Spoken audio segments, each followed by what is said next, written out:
அதிகாரம் 21. யூதா அரசன் மனாசே.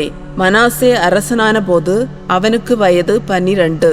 அவன் 55 ஆண்டுகள் எருசலேமில் ஆட்சி செய்தான். எப்சிபா என்பவரே அவன் தாய். இஸ்ரேலர் முன்னிருந்து ஆண்டவர் விரட்டிய வேற்றினத்தாரின் அருவருப்புகளை அவன் பின்பற்றி ஆண்டவரின் பார்வையில் தீயன செய்தான். அவனுடைய தந்தை எசேக்கியா தகர்த்தெறிந்த தொழுகை மேடுகளை அவன் மீண்டும் கட்டி எழுப்பினான். பாகாலுக்கு பலிபீடங்களை கட்டினான். இஸ்ரேல் அரசன் ஆகாபு செய்தது போல் அசேரா கம்பத்தை நிறுவினான். வானத்து படைகளை எல்லாம் வணங்கி வழிபட்டான். எருசலேமில் என் பெயர் விளங்க செய்வேன் என்று ஆண்டவர் கூறியிருந்த அவரது கோவிலில் அவன் பலிபீடங்களை நிறுவினான்.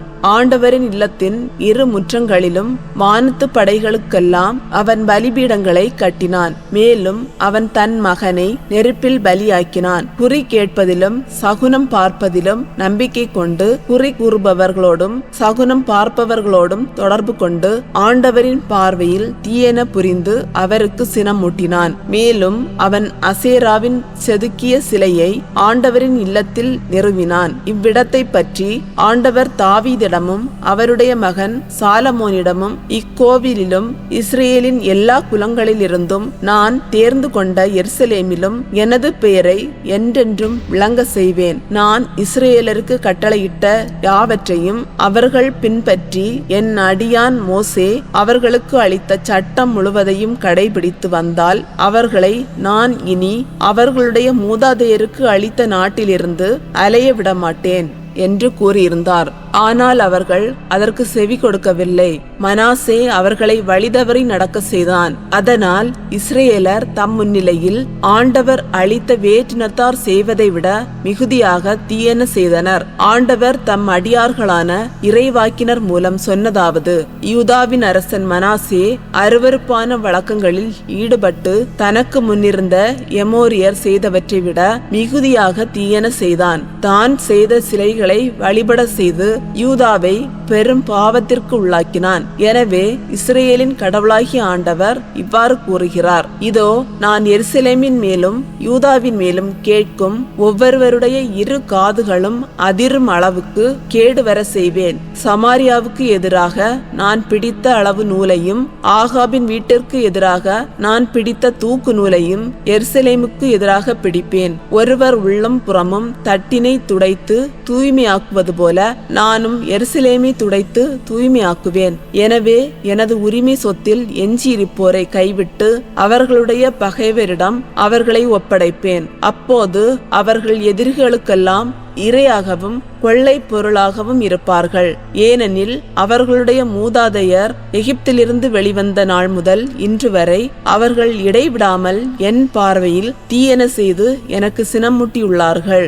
மேலும் மனாசே எருசலேமில் ஒரு முனை முதல் மறுமுனை வரை நிரம்பும்படி மாசற்றோரின் குருதியை மிகுதியாய் சிந்தினான். இவ்வாறு அவன் பாவம் செய்ததோடு யூதா மக்களையும் ஆண்டவரின் பார்வையில் தீயன செய்ய வைத்து பாவத்துக்கு உள்ளாக்கினான். மனாசே ஆட்சியின் பிற நிகழ்வுகளும் அவன் செய்தவையாவும் அவன் செய்த பாவமும் யூதா அரசர்களின் குறிப்பேட்டில் எழுதப்பட்டுள்ளன அல்லவா? மனாசே தன் மூதாதையரோடு துயில் கொண்டு ஊசா பூங்கா என்ற அவனது அரண்மனை தோட்டத்தில் அடக்கம் செய்யப்பட்டான். அவனுக்கு பின் அவனுடைய மகன் ஆமோன் அரசனானான். யூதா அரசன் ஆமோன். ஆமோன் அரசனான போது அவனுக்கு வயது 22. அவன் ஈராண்டுகள் எருசலேமில் ஆட்சி செய்தான். யோற்றுபாவை சார்ந்த ஆரூசின் மகள் மெசுல்லமேத்து என்பவளே அவன் தாய். அவன் தன் தந்தை மனாசேயை போலவே ஆண்டவர் பார்வையில் தீயன செய்தான். தன் தந்தை நடந்த வழியிலெல்லாம் அவனும் நடந்தான். தன் தந்தை வணங்கி வழிபட்டு வந்த சிலைகளை அவனும் வழிபட்டான். அவன் தன் மூதாதையரின் கடவுளான ஆண்டவரை புறக்கணித்தான். ஆண்டவரின் வழியில் நடக்கவே இல்லை. ஆமோனுடைய அலுவலர் அவனுக்கு எதிராக சூழ்ச்சி செய்து அவன் மாளிகையிலேயே அவனை கொலை செய்தனர்.